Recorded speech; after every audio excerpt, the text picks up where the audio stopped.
कल्याणमध्ये एक मोठा अनर्थ टळलाय। विद्यार्थ्यांना घेऊन जाणारी बस पोलिसांनी थांबवली, कारण की ही बस रस्त्यावरती वेडीवाकडी जात होती। त्यामुळे वाहतूक पोलिसांना त्या चालकावरती संशय आला।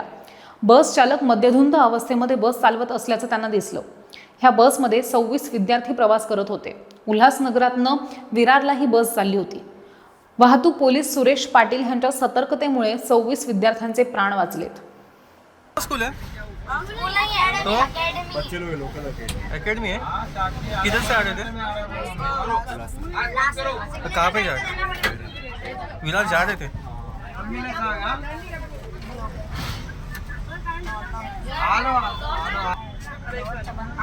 DCP श्री पंकज शिरसाट सर यांच्या आदेशान्वये सध्या ड्रंक अँड ड्राईव्हची मोहीम मोठ्या प्रमाणात राबवण्यात येत आहे। त्या अनुषंगाने प्रत्येक पॉईंटवर अंमलदार नेमलेले असून त्यांना सूचना दिलेल्या आहेत की दारू पिऊन वाहन चालवणाऱ्या कारवायांच्यावर कारवाई करायची आहे। त्या अनुषंगाने आज सायंकाळी सुभाष चौकात सुरेश पाटील म्हणून पोलीस हवालदार ड्युटीस असताना एक बस वेड्यावाकड्या पद्धतीने जात असताना त्यांना आढळून आली, म्हणून त्यांनी ती बस थांबवली। बसच्या ड्रायव्हरला नाव विचारलं असतं, त्याचं तोंडाचं त्याने नाव सांगताना तोंडाचा वास आला त्याचा दारू पिल्याचा, म्हणून बस बाजूला घेतली आणि बसमध्ये जाऊन पाहिले असता बसमध्ये एकूण 26 विद्यार्थी लहान लहान मुलं आहेत, 7, 8, 10 वर्षाची मुलं आहेत।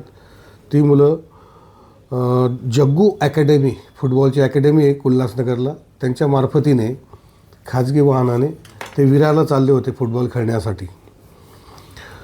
तर आमच्या हवालदारांनी ती गाडी बाजूला घेतली। विद्यार्थ्यांना सांगितलं की गाडी पुढे जाणार नाही, तुमचा ड्रायव्हर खूप दारू पिलेला आहे, मोठा अपघात होऊ शकतो, त्याच्यातून मोठी कॅज्युअल्टी होऊ शकते। करिता ती गाडी आम्ही दुर्गाडी चौकीला जमा केलेली आहे। विद्यार्थ्यांना पर्यायी व्यवस्था करून दिलेली आहे घरी जाण्यासाठी आणि ड्रायव्हरवर ड्रंक अँड ड्राईव्हची केस करण्यात आलेली असून बसच्या मालकाला बोलवण्यात आलेले आहे व पुढील कारवाई करीत आहोत।